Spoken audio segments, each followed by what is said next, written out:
Hey everybody, welcome back to Let's Talk. My name is John, and today here on the channel, we're going to be talking about Christopher Nolan's 2014 film, Interstellar, and its 4K Blu-ray. So this is us continuing on in our Christopher Nolan 4K Blu-ray reviews. So if you don't want to watch the film review portion of the show, you can skip ahead to the 4K Blu-ray portion right now. So Interstellar was originally released back in 2014, and for some reason in 2014, I didn't get to see this in movie theaters, which is a real shame because when this eventually came out on Blu-ray, I picked it up day one, put it on, and my god, it immediately blew me away. This movie hit me emotionally and actually made me cry 3 times the first time I ever watched this film. It was so good to the point that the very next night I put it on again and it got me emotionally again. And just when I first saw this movie, those first 2 times, I was hooked. I thought this movie was an absolute masterpiece. 10 out of 10, 5 stars. This was Christopher Nolan's magnum opus, and until 2023's Oppenheimer, it really was. Right now, I still consider Oppenheimer to be Christopher Nolan's best film, but Interstellar is not that far behind.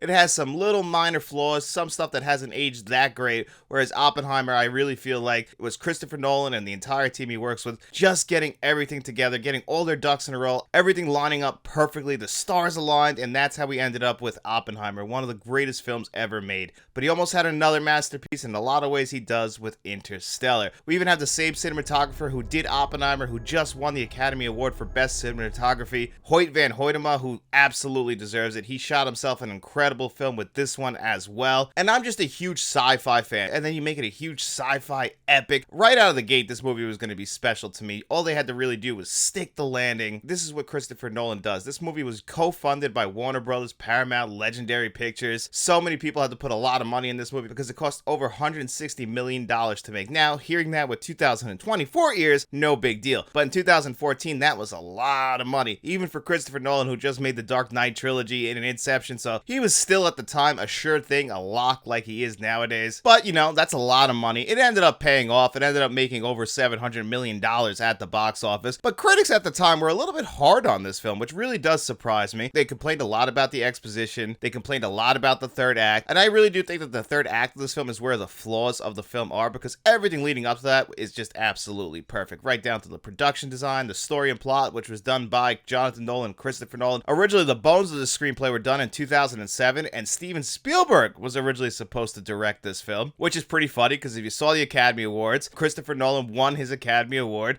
Who handed it off to him? Steven Spielberg. Almost like a passing of the guard. Christopher Nolan makes these big, epic blockbusters, and what is Steven Spielberg most known for? Despite the fact he's made some of the most beautiful films ever, like Schindler's List, he's always going to be remembered for those big blockbusters like Raiders of the Lost Ark and Jurassic Park. So seeing the changing of the guard there, 2 directors who just know how to make these beautiful blockbusters and have a heartwarming story in there, and this is definitely Christopher Nolan's most heartwarming story. Earth at the beginning of this film is starting to fail. We don't have many crops left. Everything is just covered in dust. This is where we meet Cooper, played by the great Matthew McConaughey, during the reconnaissance. This is really him at the height of his powers, after Lincoln Lawyer, right around True Detective. I mean, everything was clicking with Matthew McConaughey here, and he gives, honestly, in my opinion, his best performance in film. Not his best performance. I still think that True Detective Season 1 is the best that Matthew McConaughey has ever been, but his best performance on the big screen absolutely came in this film as Cooper. And he used to be an astronaut. Now, the world doesn't need astronauts. The Earth itself is really struggling. We're running out of crops. We're running out of everything. We don't have enough money to keep all the technology funded. We really have to just make sure we survive. That's all it is. We're in survival mode. But it turns out NASA has been working in secret, and one day, Cooper and his daughter, who the young version of his daughter is played by Mackenzie Foy, the older version would be played by Jessica Chastain, and then the even older version would be played by Ellen Burstyn, the great Ellen Burstyn.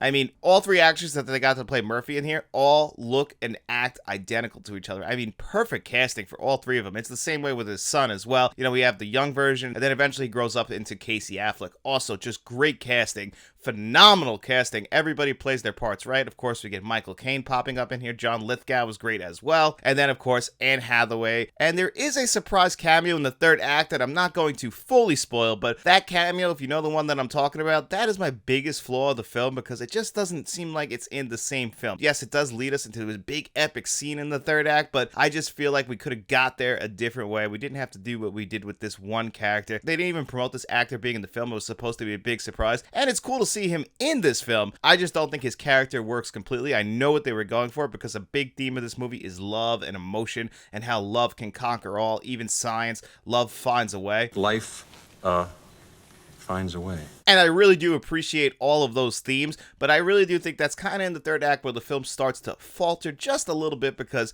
up until that, this movie is a perfect 10 out of 10. I do absolutely love how they end up closing this film out, because even though I got away from it, Cooper eventually has to go find another planet for us to live on. There's a wormhole that opened up near Saturn. There's 3 planets on the other side of that where 3 other scientists are working on these planets. They have to visit these 3 planets to see if one of them is habitable for humanity, because humanity at this point is not going to survive on Earth, so they have to find a new place to live, and that's what these people are doing. They're doing the most unselfish thing that you could possibly do, and that is find a new place for the people of Earth to live. And if it doesn't work, well, we're just going to have to inhabit that planet and leave the people of Earth behind. Really dealing with deep themes in this movie, and I think they nail all that stuff perfectly, even all the way through the third act. I just have one little issue in the third act that doesn't entirely work for me, but the way we closed this film out, yes, it did get me emotionally, and I really do appreciate what we did.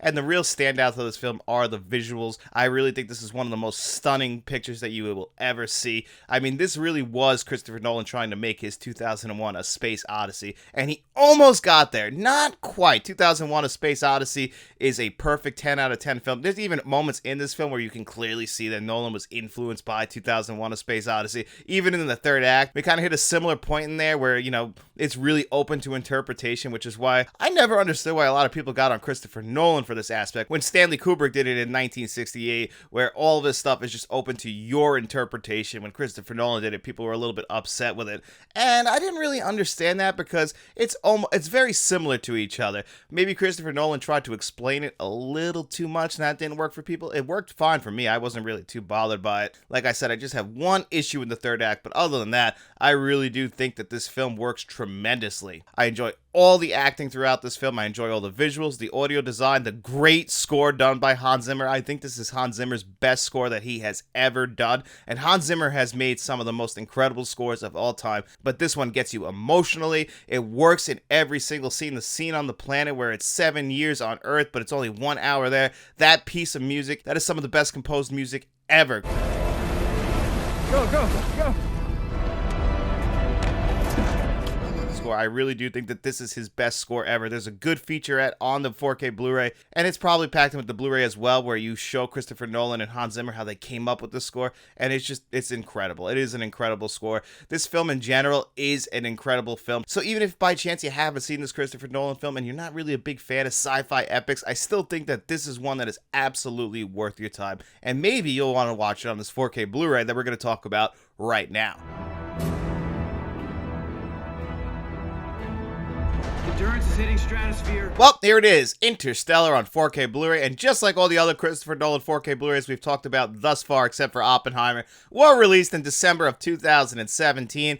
And this one, a lot like The Prestige, was actually distributed here in the United States by Paramount, whereas it was released internationally by Warner Brothers. But you can clearly see that this was a Warner Brothers and Paramount co-release. It's got all the fixings of a good Warner Brothers release. It's got no Dolby Vision on it, only HDR10, no Dolby Atmos because it's a Christopher Nolan 4K, so Christopher Nolan only works with DTS HD 5.1s. No idea why he doesn't like to use Dolby Atmos. I have speculated in the past, but I'm still not entirely sure. And just like all the other releases, this is a 3-disc set. You get one 4K Blu-ray, one Blu-ray, and then you get a special features disc. It comes with this really nice slipcover that if you were to slide it off, you come underneath. Same artwork underneath. And these are going to be your 3 discs. Like I said, one 4K, one Blu-ray, one special features Blu-ray. All of your extras are actually going to be on the special features disc, so that's a little bit different from the other Christopher Nolan 4K Blu-rays. I guess they didn't really have as many extras for this one as they did with the other releases, because no extras made their way onto that Blu-ray, so that Blu-ray is just going to have the film, and then your 4K Blu-ray is just going to have the film as well. All of your extras are going to be on that special features disc. And it has a really good documentary, which also had a book release, by the way, called The Science of Interstellar. The thing about Interstellar is they really, despite the fact that they have some reaches in this movie, and believe me, they reach, and I appreciate it for that, but they did try and make this as scientifically accurate as possible, and they have a documentary which is narrated by Matthew McConaughey that you could watch on the disc, and I really did appreciate that. It's about 50-something minutes long, really well done. Then you get a bunch of featurettes looking at the making of this film. Not as many as all of the other Nolan 4K Blu-rays that we've seen to this point, or even Oppenheimer. So I would actually say that this is the weakest when it comes to the extras, which did disappoint me. But like all the Nolan 4K Blu-rays, there's still a good amount of extras, enough stuff. But this one just kind of feels like the weakest, and I really would have liked more. That was the biggest thing, is because I absolutely love this film. I just wanted more, and we're coming up on 10 years, and maybe we'll get a new looking back documentary. I doubt it, but Christopher Nolan does seem to be very proud of his films, and most of the same team that worked on this film also worked on Oppenheimer, so maybe they're getting together to work on their next film, and they're like, hey, let's shoot a quick documentary about Interstellar. That movie was really special, so maybe we'll get that. But again, I'm really doubtful about that. Then when we dive into the audio, like I said, this is a DTS HD 5.1. You get a couple other tracks in a bunch of other different languages as well. Some pretty decent subtitle options. Nothing like the Mission Impossible films, but still I appreciate the accessibility options that are on this 4K Blu-ray. I always like to include as many people as we possibly can on these discs. And honestly, as far as the audio track goes, this one would definitely work better in a real home theater or in a movie theater, because if you're just somebody watching this at home, this is really Christopher Nolan mixing this just way too loud in certain points and way too low in other points that you have to actually sit there with your remote, and that could be a little bit disappointing. So if you're watching this film and your wife's sleeping on your shoulder like mine was, and at the very beginning of this movie, it's very quiet, we got the Hans Zimmer score just kind of laying underneath everything, and then all of a sudden we'll have Coop's ship flying through the air, and it is just shaking your entire house. Bass heavy. It's so loud that you're just scrambling around looking for the remote to lower it so you don't wake up your wife. Then she does wake up and she yells at you, and it becomes a whole thing. And this is just because it's mixed just very off. The dialogue is just a little bit too low. No, not Tenet levels of bad, which we'll get to in the future, but still, there's just points where the dialogue will be too low that you have to turn it up. And because you turn it up so much, when we get to a big epic scene where the score is bumping, and we get really loud special effects from the ship or something in the background, it's just going to shake and rattle your entire house because you had that volume up way too high to make up for the low mixed dialogue. So that was a little bit frustrating, but overall, it's still a very good mixed track. It's just that at certain points, it's mixed way too loud with the special effects and way too low with the dialogue, but everything does come in crisp and clear. Like I said, it's got that beautiful Hans Zimmer score, great sounding effects, so everything is done pretty well. I just really think there was a way for them to adjust the volumes of certain things in the mix so that you could just set it at one volume and enjoy it that way. But we know that Christopher Nolan loves to mess around with his mixes. Just look at The Dark Knight Rises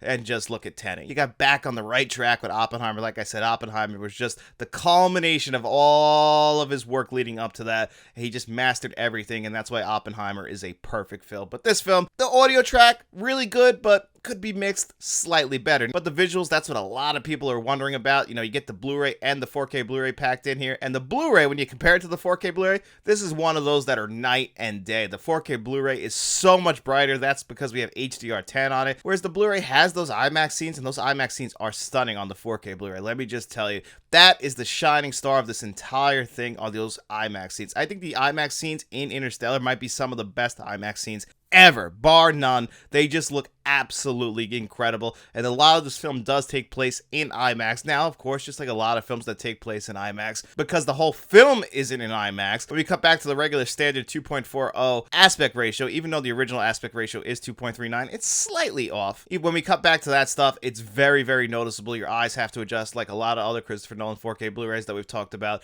And those regular standard shots, just like other Christopher Nolan 4K Blu-rays, it does look a little bit oversaturated, a little bit too warm, and this does kind of create like an unnatural look on the skin. Not entirely. It's not throughout the entire 4K Blu-ray, but there are certain scenes where that is going to be noticeable. You notice that in The Dark Knight, you notice that in Inception, and it just seemed to be a common issue because these 4K Blu-rays came out in 2017. So these are older 4K Blu-rays using older technology, and I think if we got these in 2024, all that stuff would be cleaned up, because the IMAX scenes, they do not need to be touched at all. They are still amazing. They still look incredible. They are perfect looking scenes, and that stuff just stands out. It's eye candy. Your mouth is watering. It looks just absolutely stunning. And it's just those other scenes that don't take place in the IMAX ratio that you'll notice some imperfections and some flaws. And I guess that's to be expected, but I have seen more modern films like Oppenheimer that don't really have these issues in comparison to Interstellar, Inception, or The Dark Knight Rises. So I just think it comes down to the technology at the time.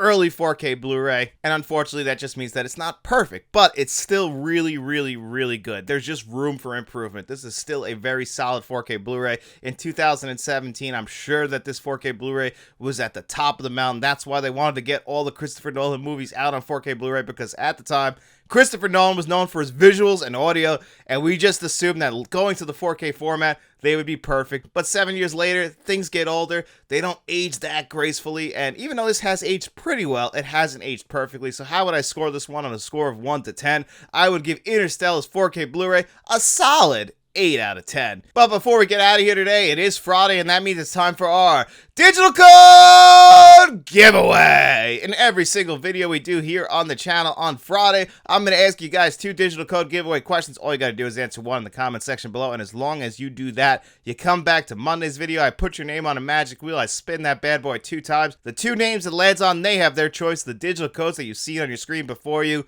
today. And you know, we're talking Nolan, we're talking Interstellar. We already asked you guys what your favorite epic film of all time is, but I'm going to give you a simple one. What is your favorite sci-fi film of all time? It doesn't matter what decade it came out in. I just want to know, what is your favorite science fiction film of all time? And I also want to know from you guys, who do you think is the most underrated actor or actress of all time? Who do you think doesn't get enough love that they absolutely deserve? I think this film had 2 actors who don't really get appreciated, despite the fact that they have great filmographies and have always nailed their roles. You know, sometimes they've missed. I'm not going to sit here and lie, but in this film you get Anne Hathaway and Matthew McConaughey, both great actors in their own right, but I always kind of feel like people throw a little bit of back jabs at them, throw some slight insults their way, and I never understood why. I thought Anne Hathaway, who's been a great actress for a very long time, same with Matthew McConaughey. Do they show up in some cheesy movies? Sure. Do they give some cheesy performances? Sure. But I still think that they're great actors, and I don't think they're appreciated enough for their work. So for you guys, who do you think is the most underappreciated actor or actress of all time? And what is your favorite sci-fi film? Don't forget to answer one of those questions in the comment section below. And after you do that, make sure you guys come back to Monday's video. We'll put your name on a magic wheel. We'll spin that bad boy, and we'll see if you're a lucky winner. And guys, if you enjoyed this video, don't forget to hit that like button, hit that subscribe button, turn notifications on, share this video because that really helps us out as well. We also have channel memberships. We have a friends of the channel tier. We have a producers tier. That's where you're going to find John Doe Juggalo, Jason Martin, and Mr. Smelly Potato. We also have a directors tier. That's where you're going to find Frank's Media and Reviews, my co-host of Collector's Corner, and also just one of the best guys working on YouTube right now, and just a great person in general. So make sure you head over to Frank's Media and Reviews and subscribe to his channel. And if you are a channel member, at the very end of this month, we do a physical media giveaway for all of our channel members. This month, we're going to be giving away either The Lost Boys or Thor Love and Thunder on 4K Blu-ray. The Thor Love and Thunder will be in a 4K steelbook. So which of our channel members wins this month, they will have their choice of that. All you got to do is be a friend of the channel, and you could end up in that giveaway as well. But guys, if you got no money to throw our way, we don't mind at all. We just hope you enjoyed this video, and if you did, get out in those streets and tell your friends about us. Then we'll be seeing you around.